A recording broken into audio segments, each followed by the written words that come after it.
You're listening to Civic Media. You can tune into any of our live shows on any radio station across the state with the Civic Media app. Find us in your phone's app store and listen anytime, anywhere.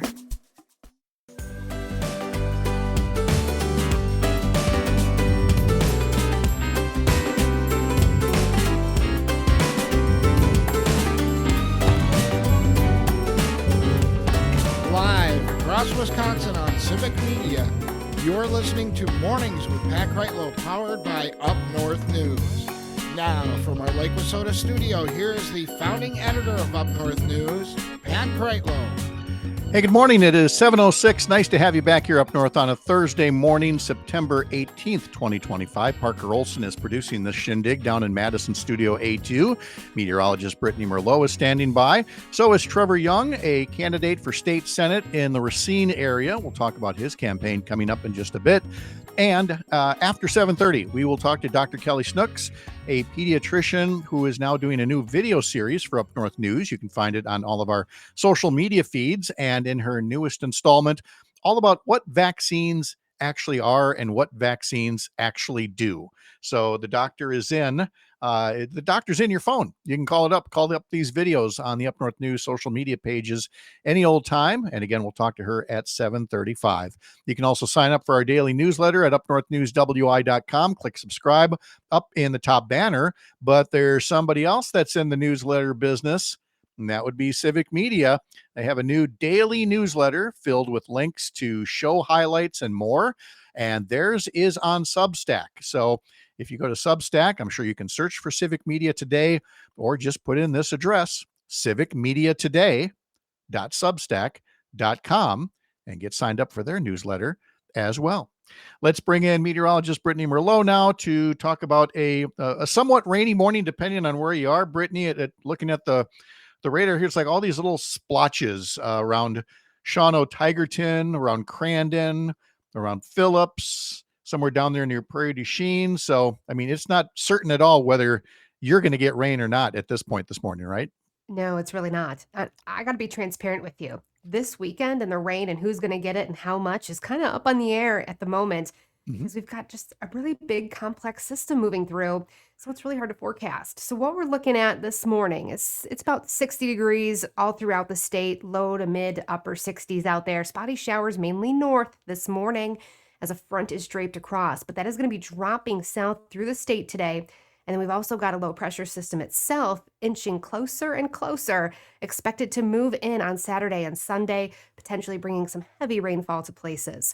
So a wet next few days ahead. Just make sure you have that umbrella on standby, or maybe toss the raincoat in the back seat, because you never know when it's going to happen over the next few days. Right now, we are looking at more clouds north. Again, spotty sunshine further south and by Lake Michigan today. Highs will hit about 70 degrees far north and still hanging on to some heat south in the mid-80s.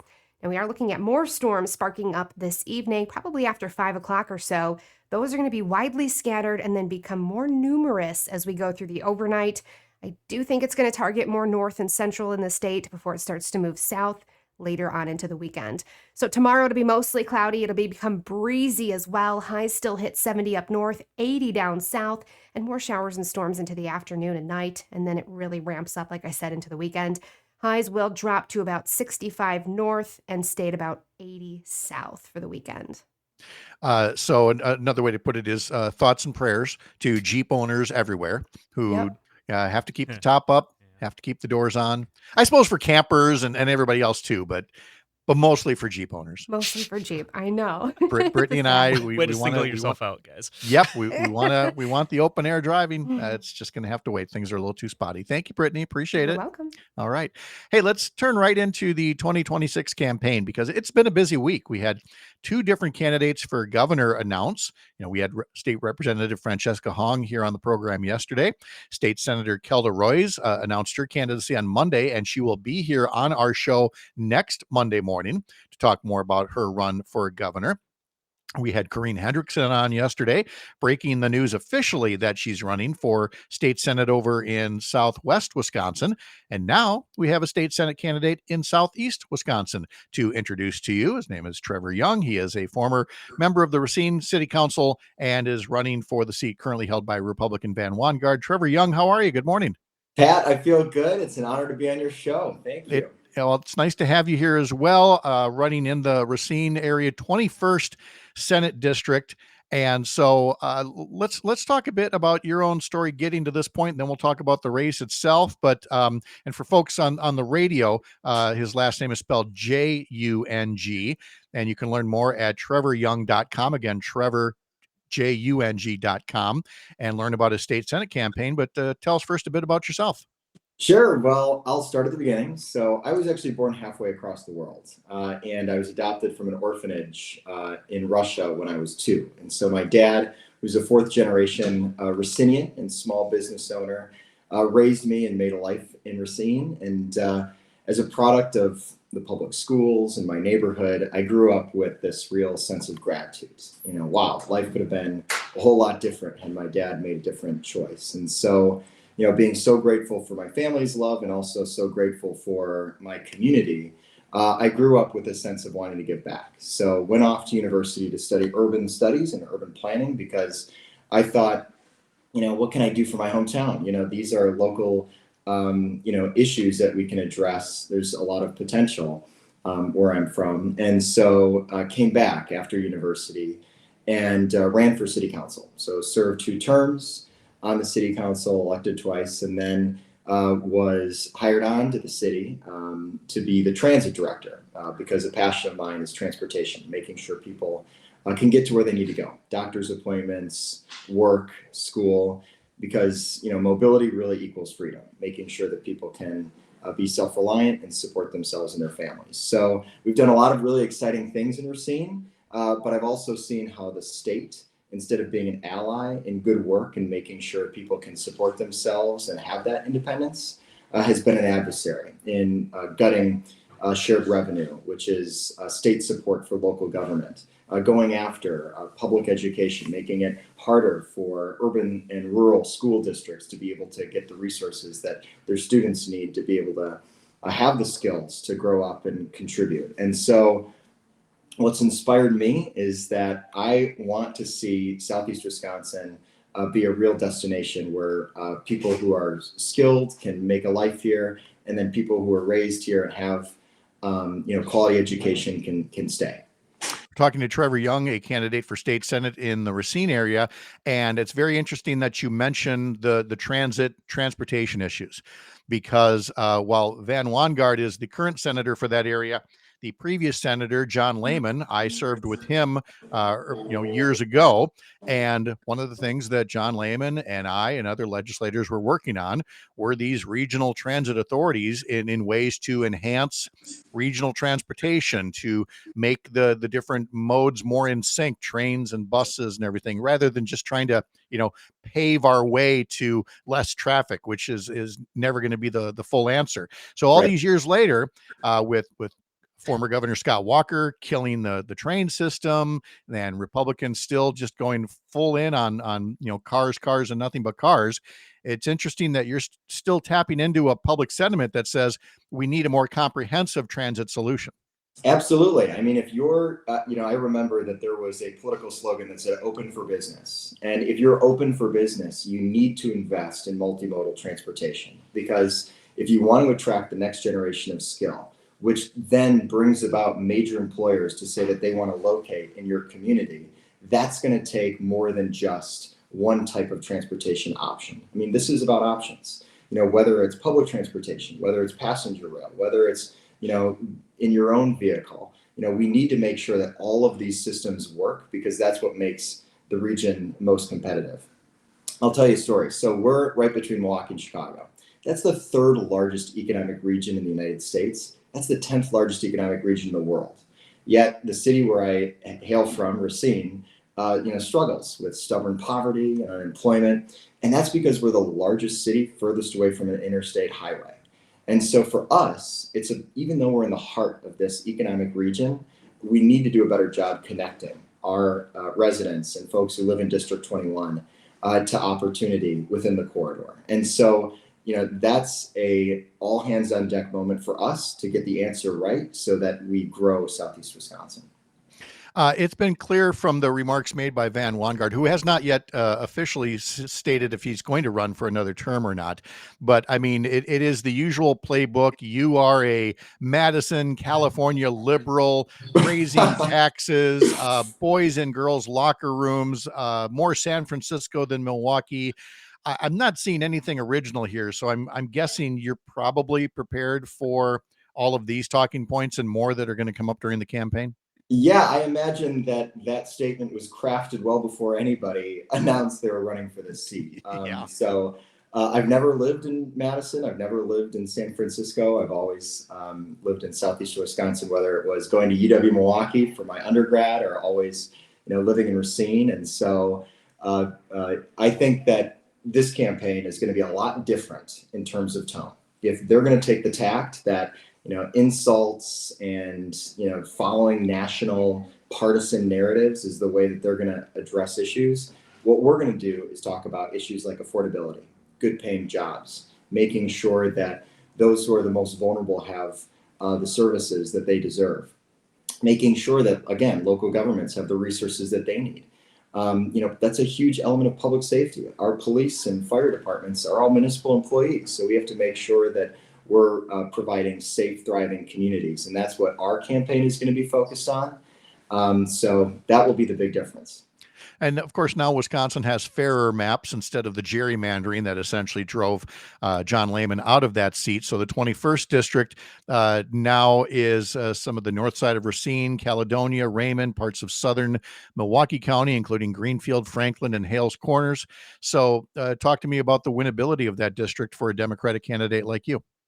Thank you, Pat. I think we can win this thing. We're going to work hard. We're going to earn every vote. It is an ideal district for a healthy democracy in that it's a 50-50 district. So you've got to have the better ideas. You've got to communicate that boldly and connect with people. And so we're feeling really good about this campaign.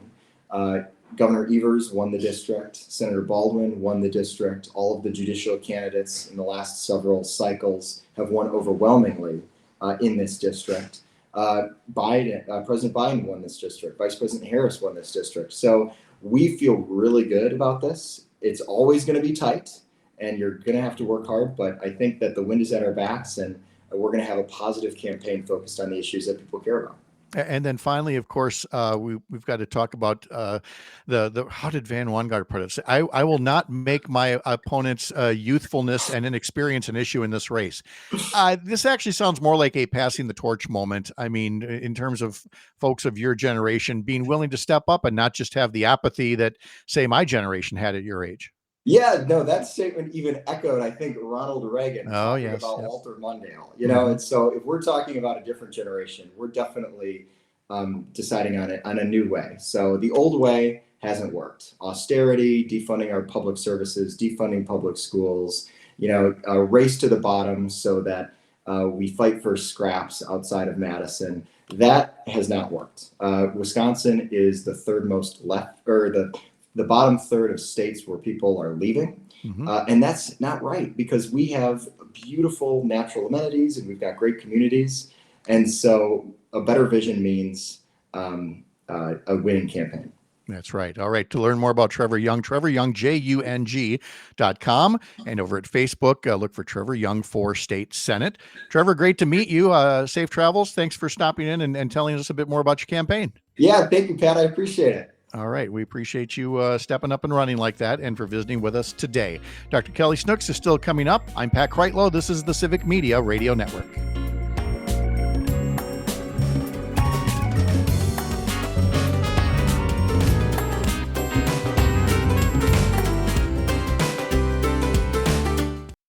You're listening to Civic Media. Stay up to date on the latest news and information for your local community and Wisconsin by signing up for our free email newsletter. Visit civicmedia.us/email to get started.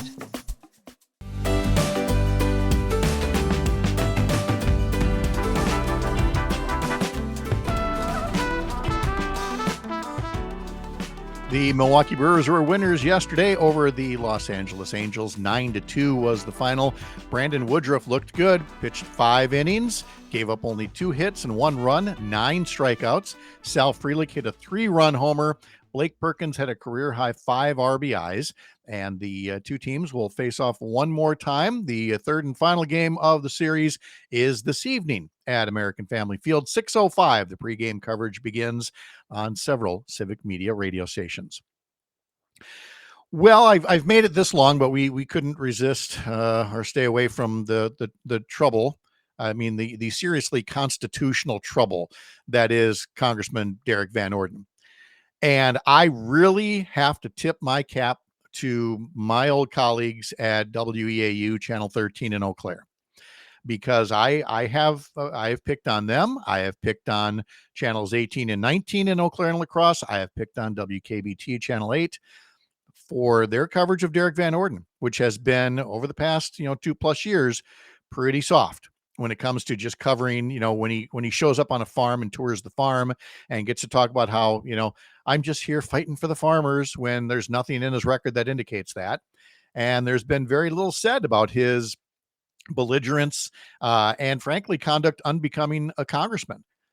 But he has definitely crossed a line. And I'm very happy that the folks at Channel 13 took note of that and reached out to the congressman to talk about all of the threats that he's been making on social media and celebrating the times that people have been fired and threatening to defund places, including cities like Eau Claire in his district, because he does not like how people have expressed themselves over the Charlie Kirk murder, which, by the way, they have a right to do, unless you're Derek Van Orden, who has taken a U.S. law, a federal law about domestic terrorism, and he now views it through the prism of saying anything critical about Charlie Kirk or, frankly, Republicans or the president equates with domestic terrorism. You don't believe me?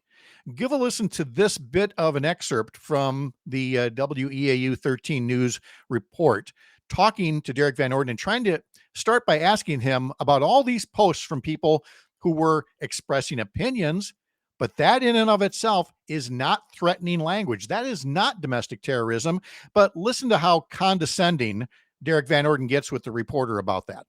We asked the congressman about these posts, saying they don't seem to be calling for violence. Here's what he said. I'm going to say this one more time. If you look up the U.S. code and read it, it is crystal clear that what they are saying falls under this U.S. statute.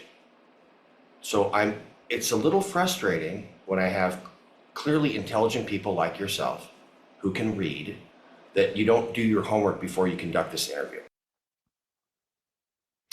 That was a congressman saying that. Now, I'm not surprised, but I hope a few people are, that have finally heard that this is how this guy actually talks. This is how this guy actually acts. Now, let me take care of the personal part first, the jackassery that is Derek Van Orden, when he says, clearly intelligent people like yourself who you can read, but you don't do your homework.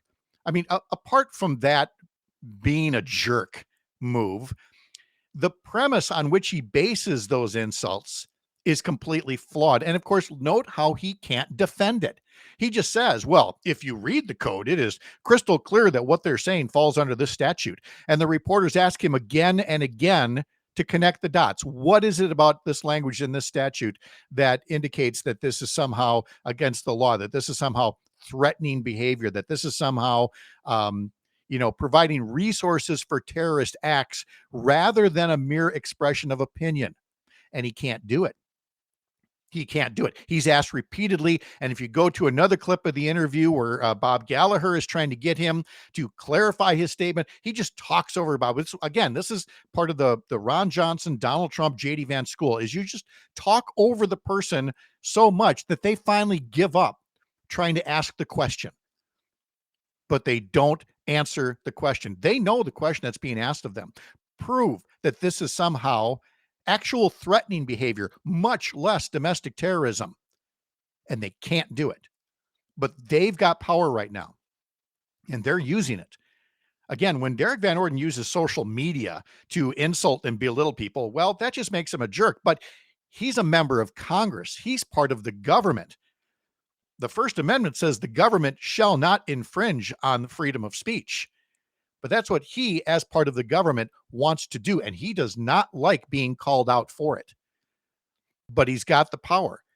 And it's only it's a sense of power that's only going to grow. It's an ego that's only going to grow. It's condescension that's only going to grow with the news that yesterday ABC capitulated, surrendered, kowtowed, bent the knee, and pulled Jimmy Kimmel off the air.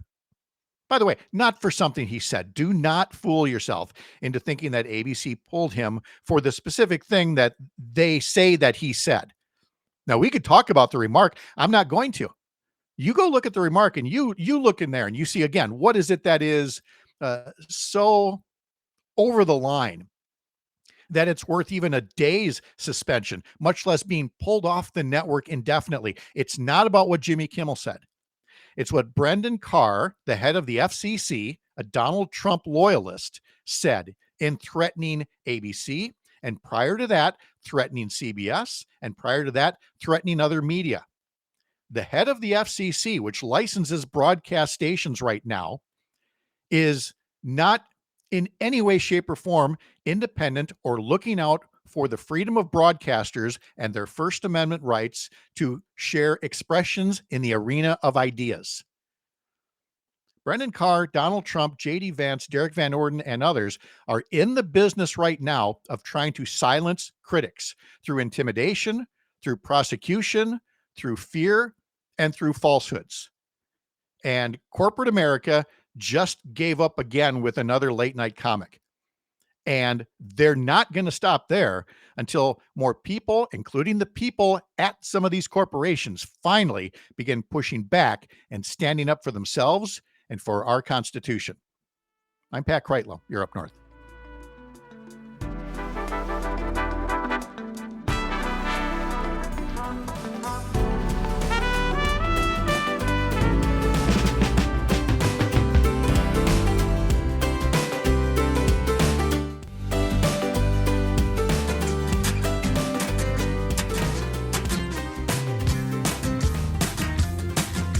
Tomorrow, of course, we'll have our regular weekend review panel with former U.S. Attorney Jim Santel, journalists Mark Jacob and Jennifer Schulze, Courier Newsroom's Kia Vakil, Dr. Kristen Lyerly, Mike Clemens with sports, Brittany Merlot's weekend forecast. Just a lot to tune into tomorrow. If you can't stick around, then put us on a podcast. Head over to Spotify, Apple, wherever you get your podcasts, and be sure you follow Mornings with Pat Kreitlow, powered by Up North News here on the Civic Media Radio Network. Today, a federal committee that recommends vaccine policy for Americans is going to start meeting to review immunizations that have been in use for a very long time. It's called the Advisory Committee on Immunization Practices, ACIP, and it's expected to vote on shots for COVID and hepatitis B as well as others. And of course, as we've talked about, the Health Secretary, Robert Kennedy Jr., has frequently baselessly questioned the safety of these vaccines. And yesterday, you'll recall, we played a clip from Senator Tammy Baldwin talking to Susan Menarez, who was ousted as head of the Centers for Disease Control and Prevention after less than a month, because Menarez says Kennedy directed her to commit in advance to approving everything this ACIP board is about to recommend, regardless of the scientific evidence. With this ongoing campaign trying to undermine public faith in vaccines, it's worth going back to basics and finding out just what vaccines are, what it is that makes them work the way that they do. And that fits right in the wheelhouse of pediatrician Dr. Kelly Snooks, who is beginning a new video series for Up North News called Raising Wisconsin. And her latest installment, which was posted yesterday, talks all about vaccines. We're going to give a listen to that before we talk live with Dr. Kelly Snooks. Hey, Wisconsinites, have you ever wondered exactly what's happening inside your body after you get a vaccine? Like, how is it working to protect you? I'm Dr. Kelly Snooks, board-certified pediatrician, and you're here with this week's Raising Wisconsin. Now let's talk about how vaccines actually work. The vaccines we get today protect us against so many viruses and bacteria, and each vaccine contains what we call an antigen for the disease that it's meant to protect you against. It might be a weakened or killed part of that germ, or even a tiny piece of its genetic material. These antigens essentially mimic the illness, and they sound an alarm to your body's immune system. Your immune system creates what we call antibodies against that particular virus or bacteria. That way, the next time your body encounters the actual illness, it's like, wait a minute, I know what to do with this. Then the antibodies that you've stored up thanks to that vaccine spring into action and prevent that virus or bacteria from making you severely ill. It's your body's way of building a powerful defense without having to get really sick first. That again is Dr. Kelly Snooks, who joins us now to talk about the Raising Wisconsin series she's doing for Up North News. Dr. Snooks, good morning. How are you? Good morning, Pat. Thanks for having me. I'm well. How are you? Well, thank you very much. So nice to have you here and have you doing this series for us. We're going to talk much more generally about the series, but with vaccines in the news lately, I just wanted to check, certainly with my wife being a physician, I'm imagining that you, like her, have probably had that basic vaccines 101 conversation more so recently, maybe than in years past. It's always been a thing, helping parents understand vaccines, but understanding how vaccines work seems to be much more in the public consciousness these days. Yeah, I think there has been a lot of discussion about vaccines lately, as we've seen with what's going on today. And I think that people are starting to get a lot of information and misinformation and really starting to question what is real and what is not. So these conversations about how vaccines work, what do they actually protect us against, have become far more common now than they were when I was even just doing general pediatrics during my residency training. Uh, and yes, obviously it's part of the world that we live in now. There's a lot more information, therefore misinformation. And even if it's not misinformation, again, I think every doctor winces when a patient comes in and they got a referral from Dr. Google. And Dr. Google Yes. said, here's what you have. And then you have to maybe explain that that may not necessarily be the case. So let's be sympathetic to the patients there. We're surrounded by more information than ever before. So what kind of guidelines do you like to offer your own patients when it comes to what they read and hear versus what they could hear through a visit to your office? Yeah, I think there's reassurance, right? That, like you had said, there's so much information at their fingertips, and they're not wrong to be concerned and look up this information to try and help them understand things a little bit better. I think when it comes to having those conversations with patients, we in medical school go through so much training on how to actually understand what studies have been gone through rigorous testing, what is some of the evidence that actually works to show that these treatments or vaccines, for example, are safe versus those that, are maybe not as safe, or what studies are out there that are the ones that people are getting a hold of and being concerned about, that actually those studies are not as rigorous or actually have some really big flaws to them.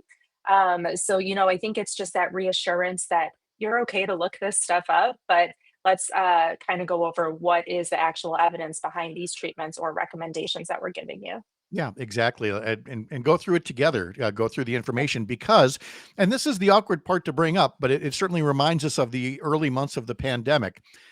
Science researchers, doctors, they're not infallible. And as we learned early on in the COVID pandemic, we were still learning our way through that.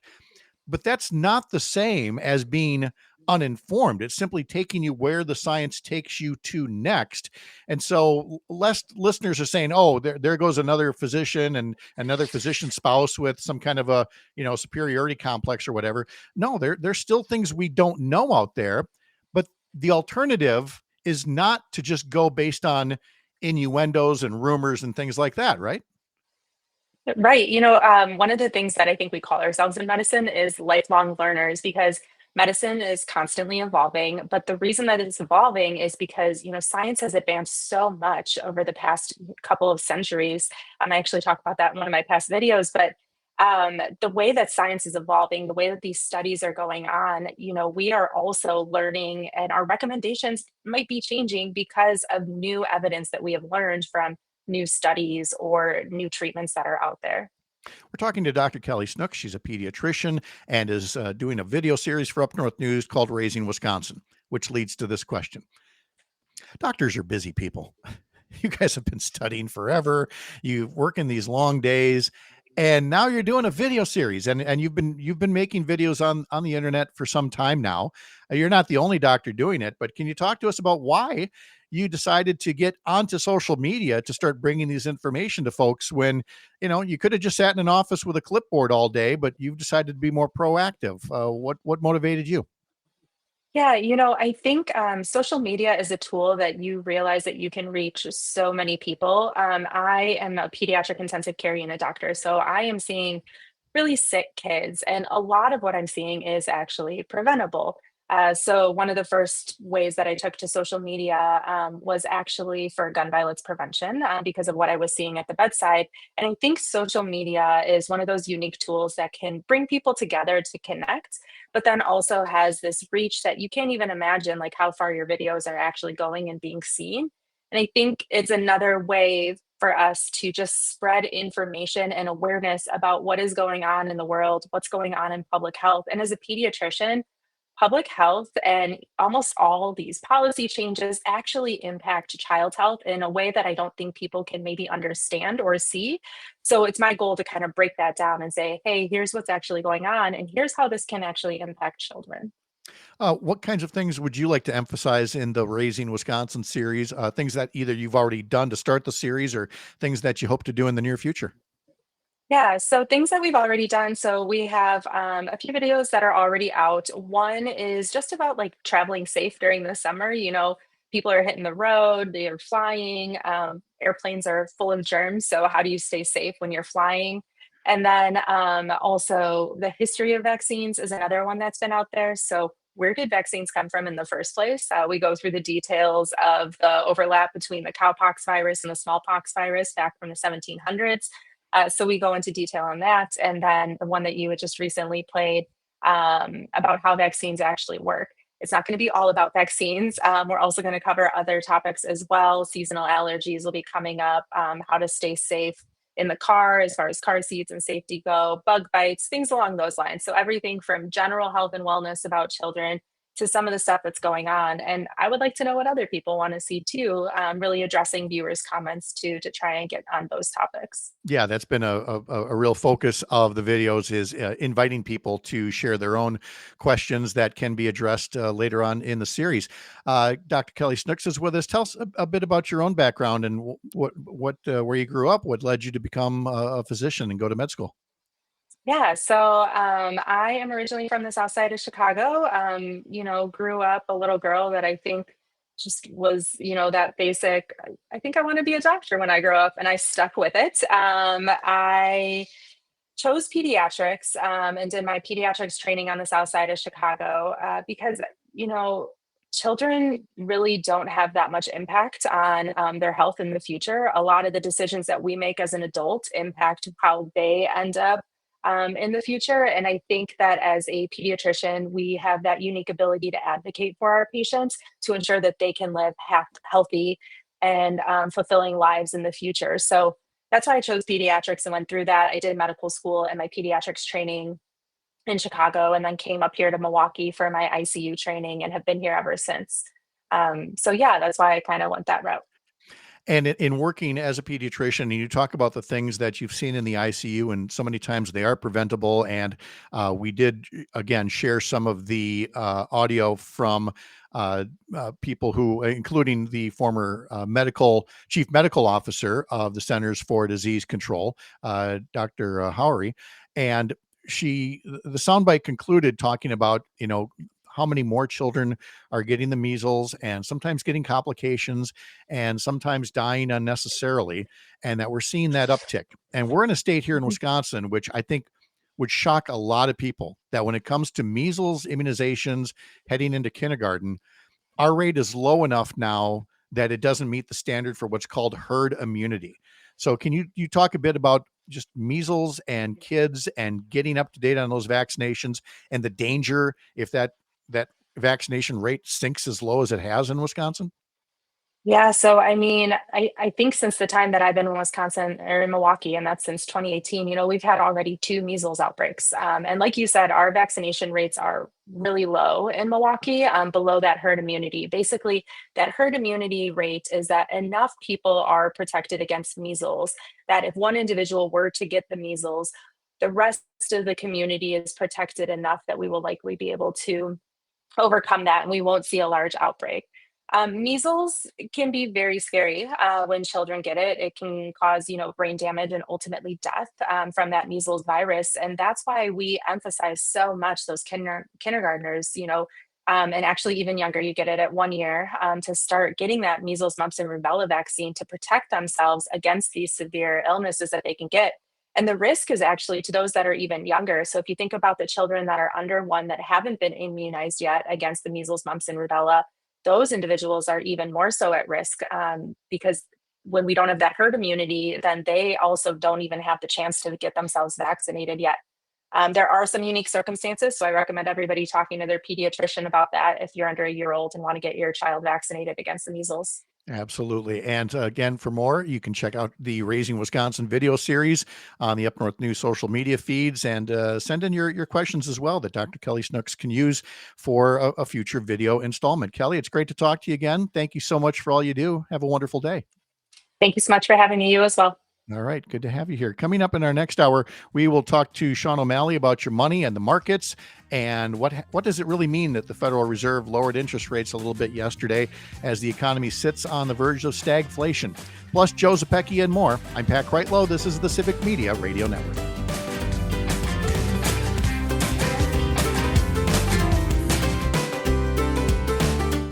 You're listening to Civic Media. Find the latest news, information, and archives of all your favorite shows on the Civic Media website, civicmedia.us.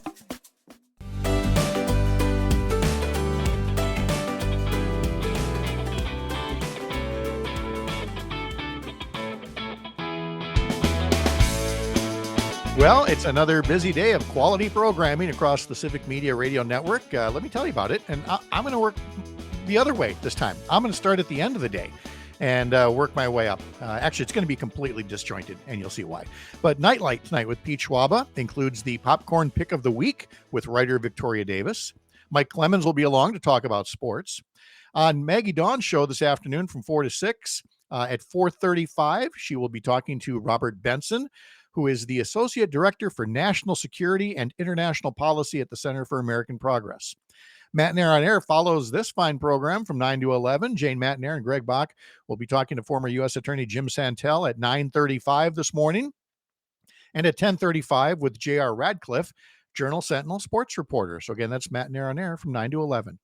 And I can hear you now going, well, didn't you forget somebody? I mean, I know Jimmy Kimmel, is out there. Did they finally get Todd Alba too? No, he's here. We were just saving it for last. Todd will have Representative Francesca Hong on this afternoon at 2:35, new candidate for governor, if he isn't canceled between now and then. And, that's always up to, forces beyond ours. But I have Todd pretty good faith in Civic Media management that they're not going to be surrendering to Donald Trump anytime soon. Well, you hope not. I mean, you got the great first to get State Rep Hong on yesterday. Great interview, and we're looking forward to chatting with her today at 2:35.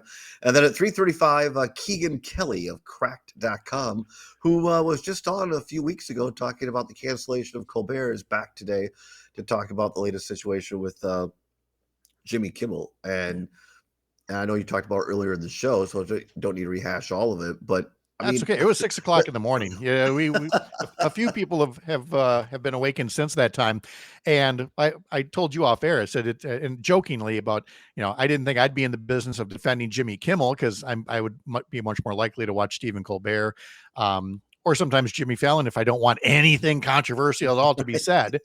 But Jimmy Kimmel's a good guy. He's funny, and as I've made clear, let's not kid ourselves. He was not canned, and he probably is going to be canned, but I'm jumping to conclusions here. No, but not for anything that he said.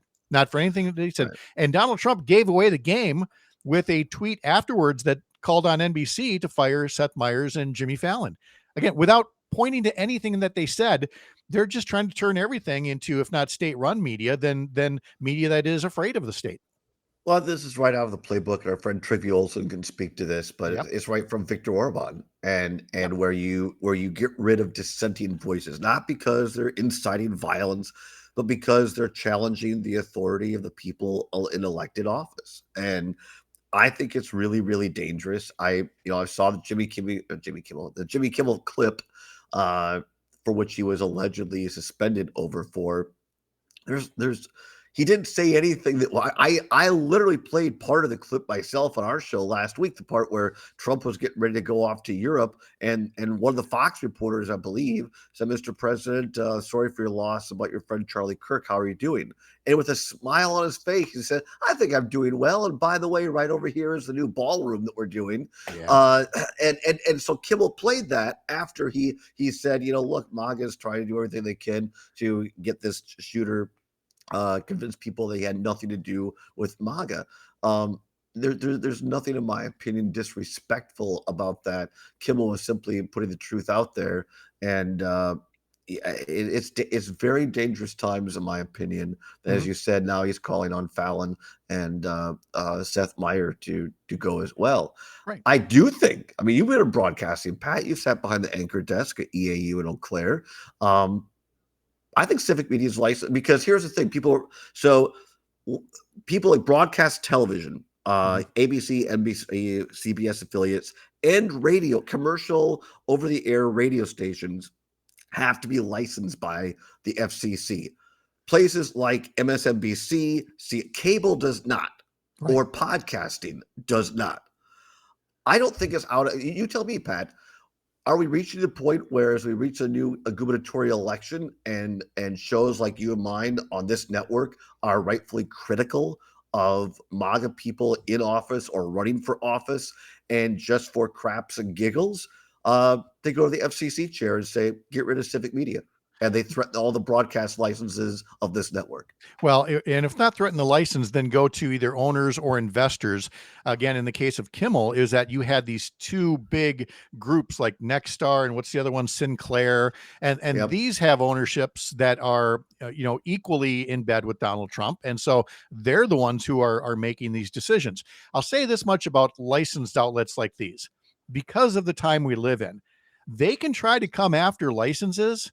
But thanks to the interwebs and thanks to, good old American ingenuity and rebelliousness, we haven't used this term for a while. But if they come after licenses, get used to this term: pirate radio.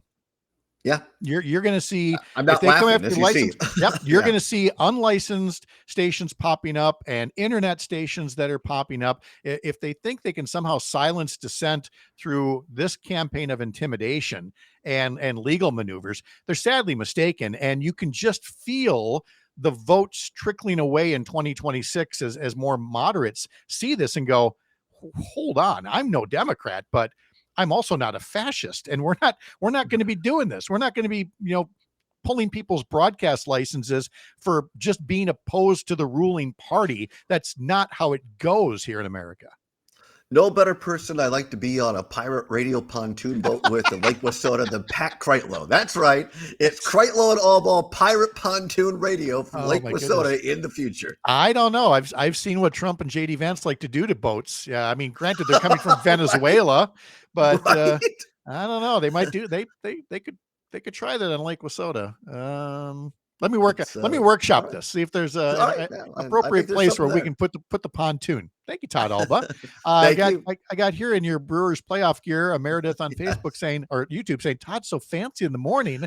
Sounds like I have a date. I have a date at 2 p.m. Meredith writes. Oh, so fantastic! I'm just excited. 6 games, magic number to win the NL Central. It's a beautiful thing. Thank you, Mr. Alba. See you later. Thank you. Bye-bye. All right. We've got Sean O'Malley, Chad Holmes, and Joe Zepecki all coming up in our 8 o'clock hour. I'm Pat Kreitlow. This is the Civic Media Radio Network.